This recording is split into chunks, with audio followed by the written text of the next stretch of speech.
podcasting's choice. From coast to coast, continent to continent, right here 24/7. PNR.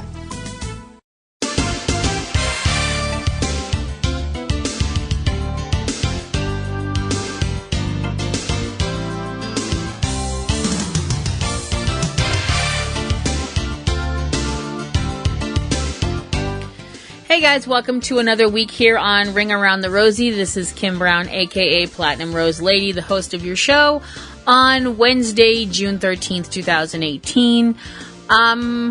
It's June in New England, so the weather is completely insane. It's a total crapshoot up here in early part of summer. Although it's not officially summer yet, is it? But it's kind of like, oh, it's sunny, and then it's raining, and then it's sunny again, and where did the rain go? And it's like, okay, the hell with it, I'm going to bed. You know, so I'm just wake me up when it's fall. I'm not a summer person, as I've mentioned previously. Obviously, everybody is very excited about the WWE pay-per-view Money in the Bank. At least they think you are. This Sunday, which is on Father's Day, which is obviously very cool if you are a dad. So early Happy Father's Day out there to anybody who is a dad or an adopted dad or a stepdad or a foster dad or acts as somebody's, dad because their dad's not in the picture or whatever. If you have a good dad, be very, very grateful that you do. Because some people just aren't very good at it. So anyway, I mentioned last week that I was going to talk about what is considered, because last week I was talking about moments in wrestling that crossed the line. Whatever the line is, the line is something different for different people, as I've mentioned previously. But I'm pretty sure that this line was definitely one that everybody went, okay, that went too damn far. And that went really horrible really quickly. I'm talking about what is referred to as the mass transit incident. Little background. At this point in time, ECW had been airing in the New England area where we lived on one of the local stations. It was a station out of Worcester. It was one of those Spanish channels, and it ran on, I believe it was Saturday nights at either midnight or 1. I'm trying to remember. It was like crazy, ridiculous time of the evening, and we would stay up and watch it. I got sucked into, my fella and I got sucked into ECW pretty damn fast. We attended the ECW shows that we could when they came to Massachusetts, because it was a pretty big deal. We'd been to the show up in Salisbury, Massachusetts, which was, I think that was our first ECW show, which taught me one very important lesson. When you are a woman at an ECW show, bring a small purse. Don't bring your big purse, because you are going to be running all night long. You are going to be getting out of your seat and dashing away, because there are wrestlers that are going to come flying at you. And so when you have a large purse, which I had at the time, I had this big kind of saddlebag purse that I kept frickin' everything in. I don't know why I had that thing. Because I don't know about most other women, but unfortunately, I fall into that category of the kind of woman that if I have a large purse, it gets full of stuff. Just stuff. Now that I have a smaller purse, it's less like full of things that I'm like, why the hell do I have that in my purse? That kind of thing. It's stuff that I actually need. But yeah, it was crazy. It was the one thing I will definitely remember from that show up in Salisbury was, of course, ECW. Everybody knew about the whole bringing weapons for people to use and stuff like that. And people brought the usual things, computer keyboards and things like that. It sounds so weird to say usual thing, but somebody had brought a Garfield phone, and it got used because, of course, it did. And ECW was completely, it was insanity. It was so different from anything else that we had ever seen, and we were really, really into it. ECW started coming to an area much closer, in fact, the town we lived in, and that made it just awesome for us. ECW came to the Wonderland Ballroom, which was located at the Wonderland Dog Track in Revere, Massachusetts, which is where we live.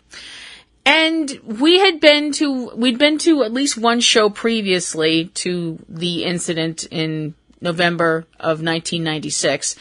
And we'd had a great time. It was insane. It was, it was insanity. It was lunacy. It was completely mental, and it was fun as fuck. Then came the evening of November 23rd, 1996, which I have to be perfectly honest, I was like, oh, it's an ECW show, and we're going to go, and it's going to be awesome, and it's going to be great, and fantastic, and crazy. And then my fella's like, yeah, I'm not feeling well. And he wasn't. He, unfortunately, suffers from migraines, and he had a migraine on top of a blossoming cold.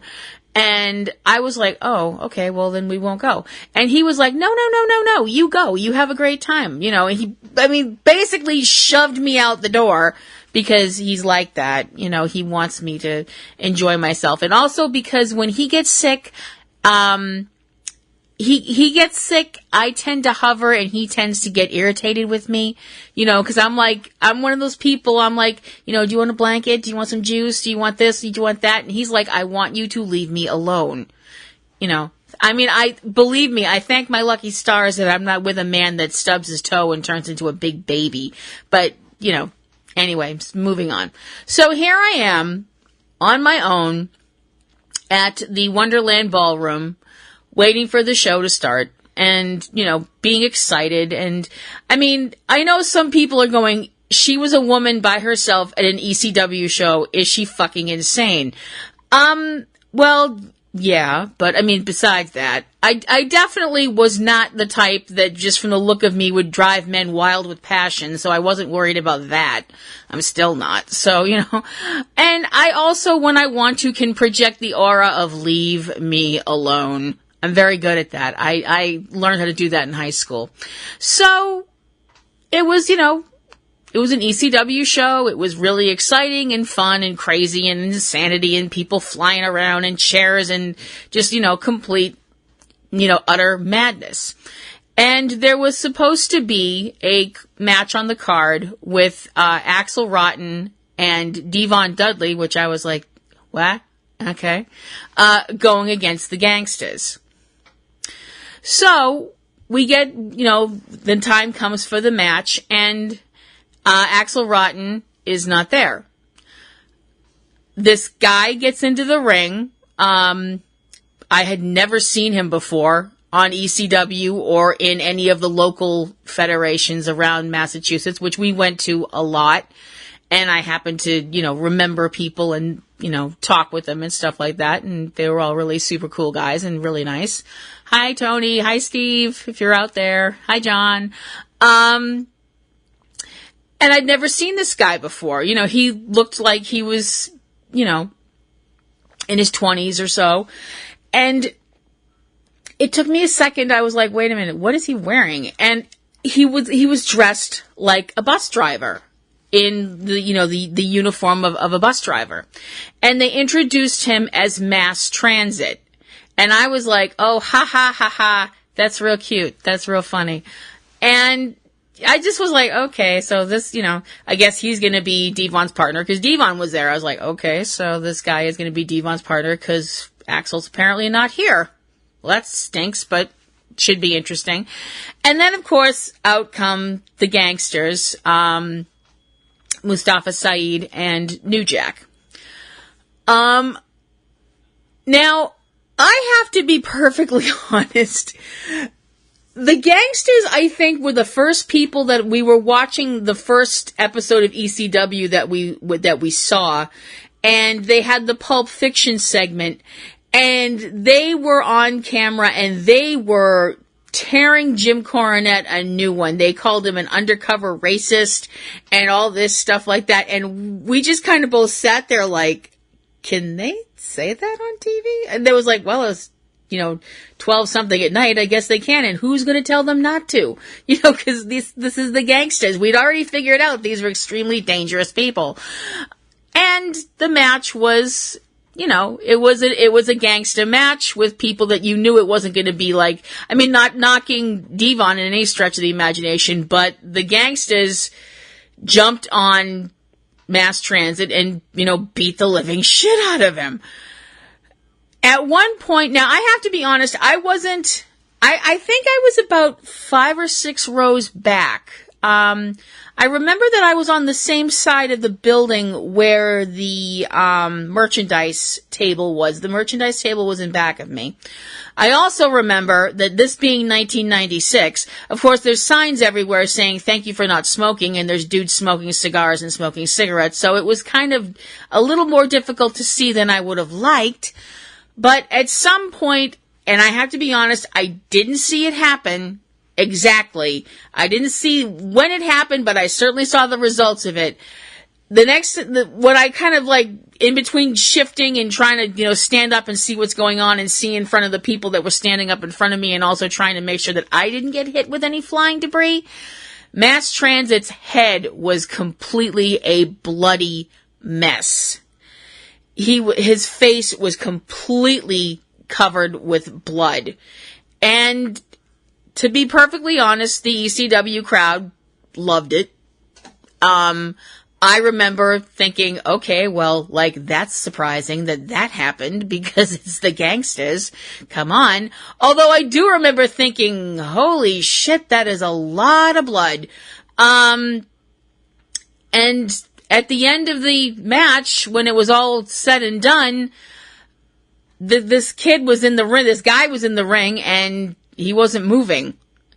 And they took him out on a stretcher. He was still flipping the crowd off and trying to be a heel and stuff like that. But it was crazy. I mean, it was a crazy moment, but I have to be perfectly honest. It wasn't a moment where you sat there and went, oh my gosh, something really bad just happened. I mean, it was violent. It was very violent. I mean, it was the usual kind of match the gangsters were involved with. They cut this guy off in the ring, and New Jack hit him with everything and the kitchen sink. Although I don't mean that literally. There wasn't a kitchen sink involved. There were, I'm trying to remember, there was a toaster. There were other things that were being thrown about, including crutches. That was fun. And, you know, it just seemed like, you know, okay, this is your usual crazy ECW gangsta match, and let's see what's next kind of a thing. After it happened, stuff started to go very, very wrong. It was found out that this young man, his name was Eric Kulas, and Eric was 17. He had told Paul Heyman in the back that he was 23. The whole thing of it was that Axl Rotten hadn't shown up for the bout. Now, there are different stories about why Axl wasn't there, and Axl is not here anymore to defend himself. So, some people say one thing, some people say another thing, so we'll just let that alone. The point was, Axl wasn't there. This young man, Mr. Kulas, convinced Paul Heyman that he was 23. He was there with his father, who also was, you know, saying he was 23, and also had said that Mr. Kulas said that he had been trained by Walter Killer Kowalski. Now, for those of you who are of a younger generation, you might be kind of like, who the hell is that? Killer Kowalski was one of the most vicious heels back in his heyday as a wrestler, and he was also one of the most respected trainers in this area. It was very well known that if you wanted to go to wrestling school and go to a good wrestling school where you would learn, you know, the tricks of the trade and learn how to take falls and do things that would not only protect yourself but protect your opponent, you went to Kowalski's school. So him saying that he had been trained by Killer, him saying that he was older than he was, Paul said, okay, fine, and said that he could work that evening and work, in place of Axel Rotten. As it turned out, Eric Kulas had never wrestled before that night. And he had asked New Jack to work him over and to make him bleed. And why would you do that? I mean, I can't even imagine doing that. There is a point there's been a lot of talk and if you go back and look at research about this, that when stuff started to go sideways, that Mr. Kulas's father had started to yell that he was 17, he was just a kid, and all this kind of stuff like that. I have to be honest, I didn't hear that, but everyone was screaming bloody murder, and I honestly, couldn't pick out one specific person unless they had a microphone right up to their head and were yelling into the mic, because everybody was yelling and screaming and just, it was complete bedlam. But it was a really big moment for ECW that nobody realized at the time. Because now you also have to remember, this is 1993. I'm sorry, 1996, I do apologize. 1996, and Al Gore hadn't really invented the internet yet. I mean, it was out there, but it wasn't as, things weren't as concise as they are now. I mean, you didn't have your phone where you could go and check the internet and see, wait a minute, this guy's never, he says he's wrestled before, he was trained by Killer, but I can't find anything on him or anything like that. And if, who knows what it would have happened if Paulie had been able to do that Paul Heyman had been able to do that at the time, but he wasn't, because 1996. Needless to say, this got a lot of press, and none of it was good in regards to ECW. The whole, once it got out there, and this was not a taped show. I mean, ECW had the fan cam there, and I don't know, I'm pretty sure there was the fan cam was there. I don't actually know if I'm on camera or not. Gosh, I hope not. My hair was a mess that night. But once it got out what happened, and once, the media ran with it, and once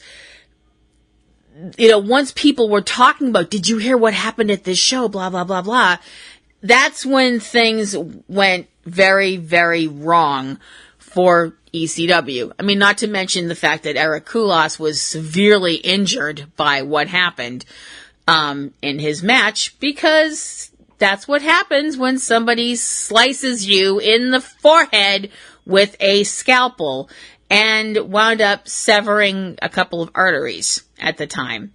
And he had passed out for real in the ring. There was going to be a pay-per-view that Christmas. Barely Legal was supposed to be held on Christmas Eve, 1996, but because of all of the negative press and all the firestorm and the media, media pointing fingers and all the pearl clutching, think of the children type people, the people who were the pay-per-view, who were going to show the pay-per-view, Request TV, they said, They said, absolutely not. No way. Once Paul Heyman was able to talk to them and, in his own words, quote, begged and pleaded, end quote, with Request TV, and was able to make them understand that ECW had been, they'd been lied to. I hate saying it that way, but lied to is a bit strong. Let's go with misled.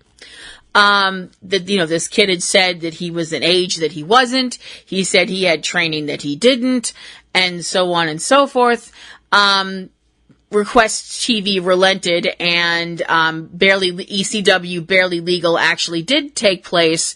However, it was, quite a while later. It was in April 13th, 1997, to be exact. As I mentioned, the media went crazy with this. Thankfully, it wasn't a situation, obviously, it wasn't a situation like what happened, unfortunately, with the death of Owen Hart at the Over the Edge pay-per-view, where you had people inside not knowing what was going on, coming outside and having microphones thrust in their face and being told Owen Hart had died. I can't even imagine what that must have been like for fans.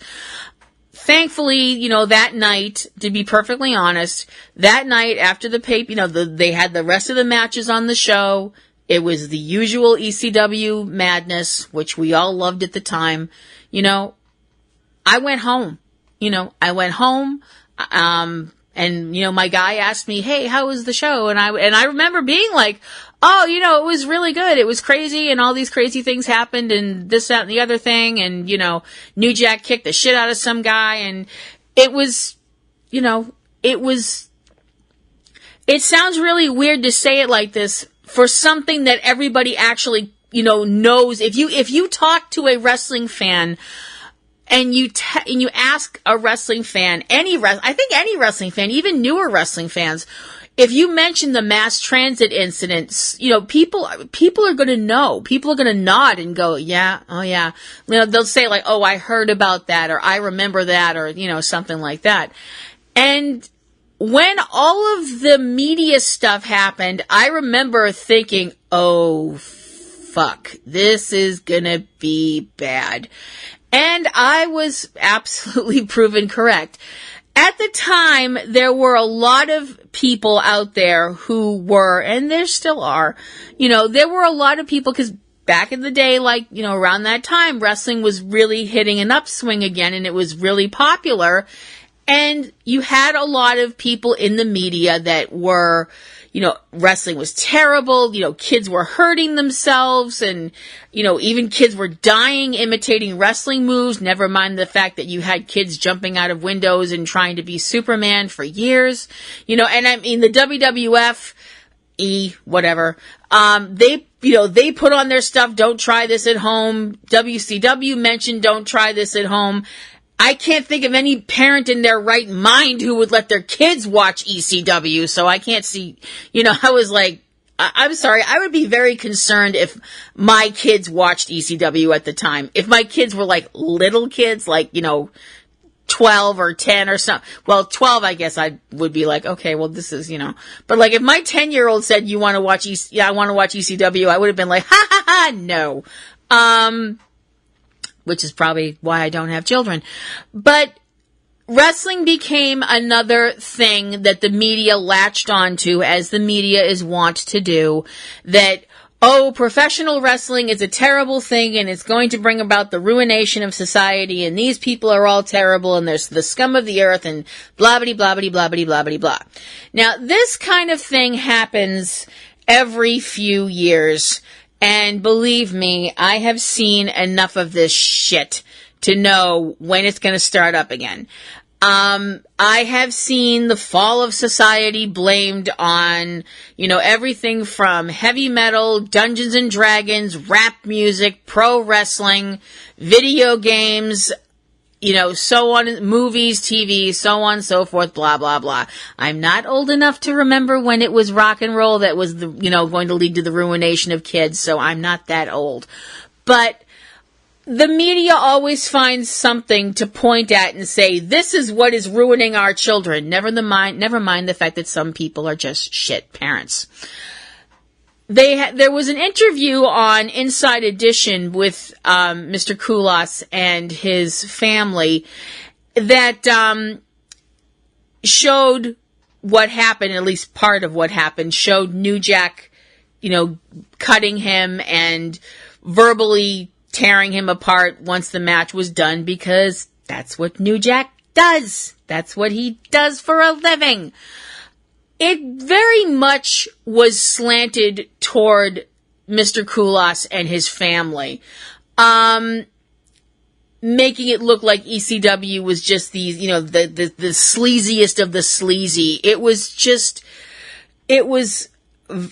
made me feel so uncomfortable. It was just like, I really was like, oh man. And it also made me realize, oh fuck, this really went much further than we thought it was going to. It also led to legal stuff, including, New Jack, by his real name of Jerome Young, being tried for, assault and battery with a dangerous weapon. And that was 3 years after the actual, mass transit incident. And he was also sued at another point by the family of Eric Kulas. He was found not guilty in all the charges on the criminal trial and was found to not be liable in the civil trial later on.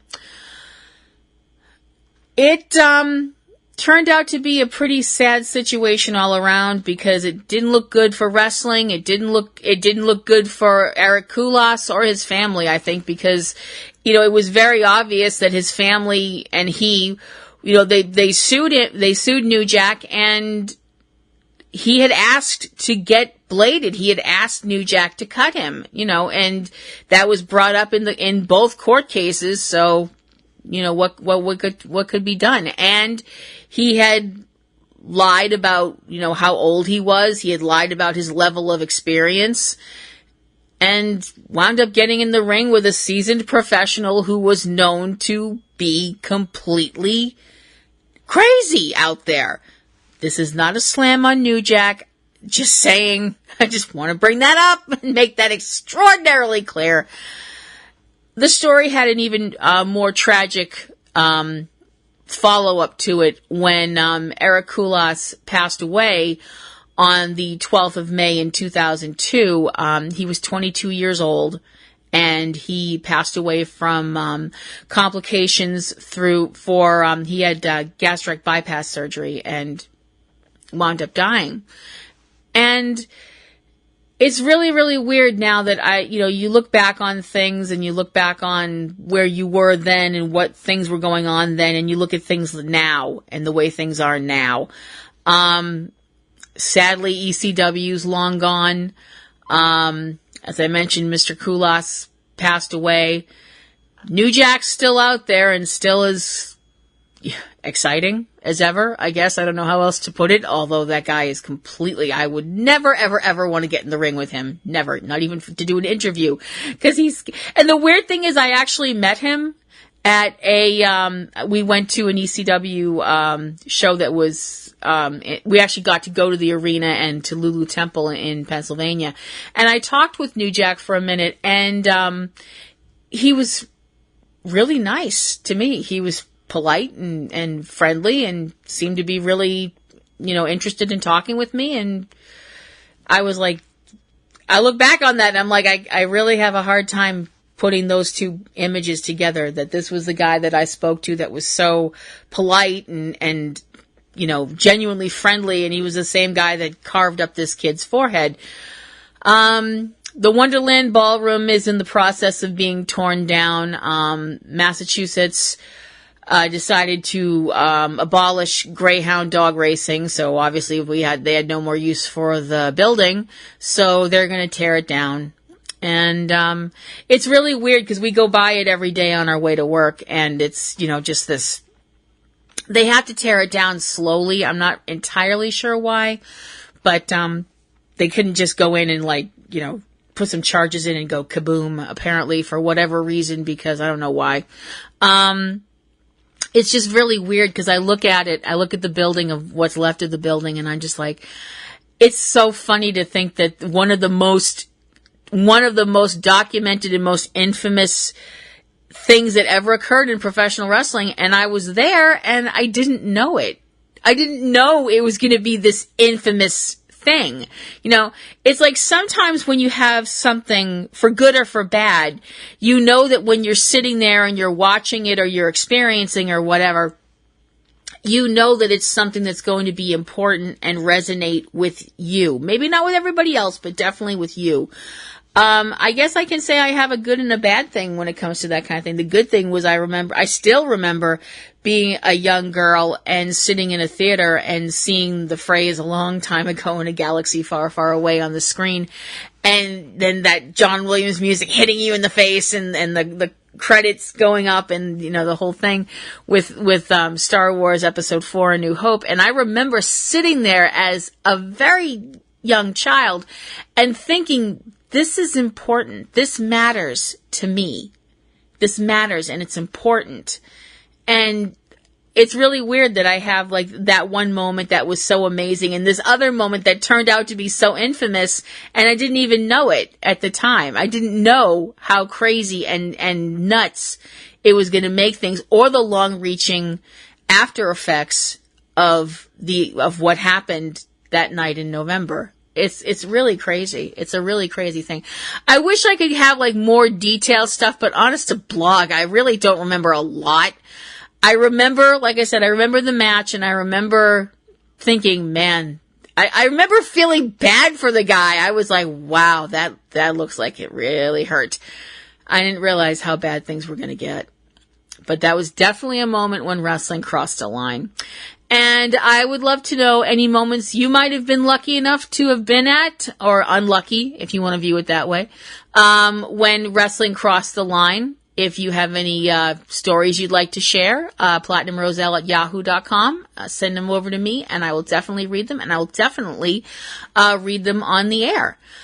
Okay, so moving on, this is gonna be a little bit of a quicker, want to get the results out there show for you guys. It's a little bit more bare bones than usual. So the highlights from Raw for this past Monday, June 11th. The match results included Natalya beating Sasha Banks, Alexa Bliss, and Ember Moon. They were in a four-way match. Dolph Ziggler and Drew McIntyre beating the team of Breezango. Roman Reigns defeating Sunil Singh, and there was much rejoicing. Roman afterwards having another punch-up with Jinder Mahal.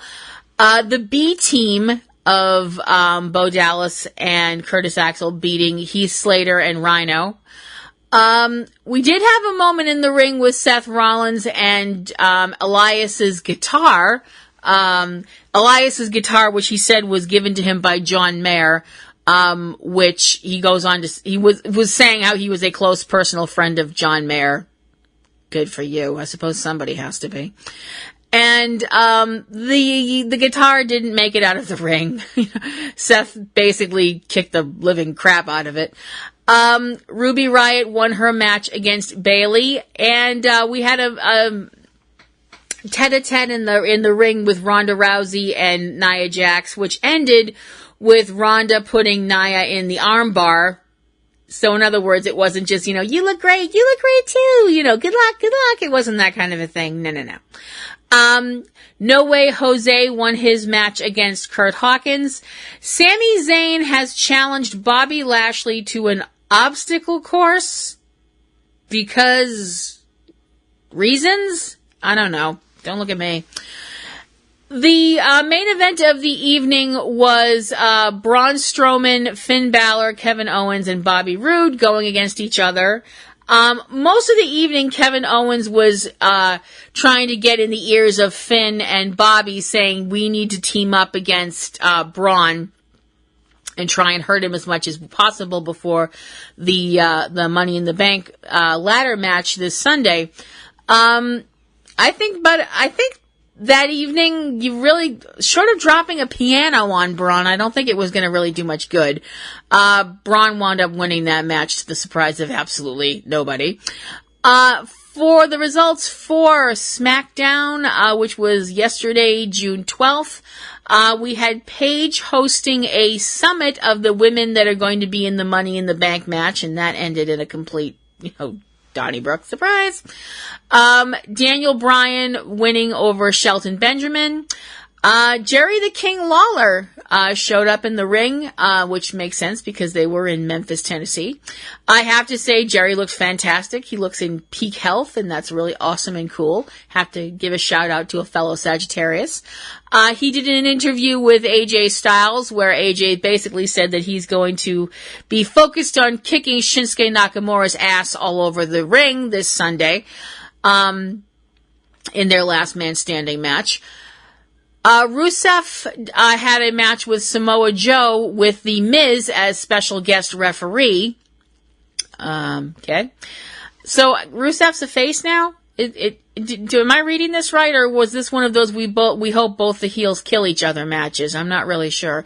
I mean, I know for some reason everybody's cheering Rusev, and I get it. He's a fantastic athlete, but I'm sorry, is he not supposed to be a heel? Did I miss a memo? Did I miss a meeting? I don't know. The end of the match saw The Miz beating on both of them and climbing the ladder, getting the briefcase down, and the briefcase, instead of having the contract for, whoever you can face whoever you want, whenever you want, it was full of, everybody, say it with me, pancakes. And we see the New Day in the back laughing their heads off as Miz has a complete freak out hissy fit and starts throwing pancakes all over the place. Honest to blog. People starving in China, and these people are throwing around pancakes. Jeff Hardy and Shinsuke Nakamura had an incredible match, which was ruined by Shinsuke punching Jeff Hardy in the junk. I'm not doing it. Nope, not touching it. Leaving it alone. And that didn't come out the way I wanted it to either, and that made the jokes in my head even worse. Following that, we had the women in the main event of SmackDown with the team of Asuka, Becky Lynch, Naomi, Lana. Lana's a face now too, I guess. And Charlotte Flair going against Carmella, Mandy Rose, Sonya Deville, Peyton Royce, and Billie Kay. There was an interview earlier on in the show with Carmella and Renee, and Carmella being really dismissive of Renee and basically being a bitch. And I was just sitting there going, Renee, slap her. Please. I was like, Renee, if you haul off and slap her, I will name my first houseplant after you. I really, really will. The match wound up being won by Asuka, Becky, Naomi, Lana, and Charlotte. After the match was over, you had Asuka standing under the briefcase and the ladies in her team surrounding her. Basically, it was kind of one of those, okay, the match is over, we're not friends anymore kind of things. And all of that obviously leads up to, like I mentioned, this Sunday, the Money in the Bank pay-per-view, which is probably going to be pretty cool. And that is going to wrap up the show this week. I hope everybody enjoyed it. If you have any questions or queries or complaints or anything you'd like to send my way, platinumroselle@yahoo.com. I will definitely read it. I hope you will check out the other shows that are part of our happy little family, including Subject Cinema, which is our movie podcast that TC and I do, and also our list show, Front Row 5 and 10. It's a lot of fun, and I hope you'll check it out too. I have another solo show. It is called Platinum Rose's Garden. It is my Supernatural podcast. It is done for the season because season 13 of Supernatural is done, and I'm already waiting for season 14 with bated breath and bells on. I won't tell you where the bells are. But you can go back and you can listen to the past season and my take on it and stuff if you like, or if you're so inclined, or if you know somebody who is a Supernatural fan, which is somebody who's got excellent taste. TC has some solo shows as well, including Catastrophe Vortex. That is his disaster movie podcast. He is a big fan of disaster movies. And he has two smaller shows, 3 Minute Weekend and Tuesday Digidex, where he looks at movies coming out in the theaters, on demand, to, DVD, all kinds of stuff like that, so you know where to spend your hard-earned money. We have other people as part of our little family, including Eric and Valerie, who host Cavebabble. They're really awesome people. We have Comic Grotto is currently on hiatus, but you can definitely check out Anthony Lamberti on his YouTube channel if you're so inclined. Anthony's a great guy. Definitely check out his stuff. And if you are so inclined and you haven't listened to it yet, Manhattan Hammerdown As It Happened is a radio drama. It would be a radio drama if we were on the radio. That made absolutely no sense, but what the hell. It's a dramatic reading that everybody who is part of our little family is involved with. TC wrote it. It is dealing with what else happened in New York City the night that Clover came to town, which was documented in the movie Cloverfield, which came out 10 years ago. It was done in celebration of Cloverfield's 10-year anniversary. It was a lot of fun. It's a real labor of love, and I hope you will check it out as well. And so that is going to wrap things up here on Ring Around the Rosie this week. I hope you enjoyed it, and I hope you will come back next week for my next show. This is Kim Brown, a.k.a. Platinum Rose Lady, signing off. Bye-bye.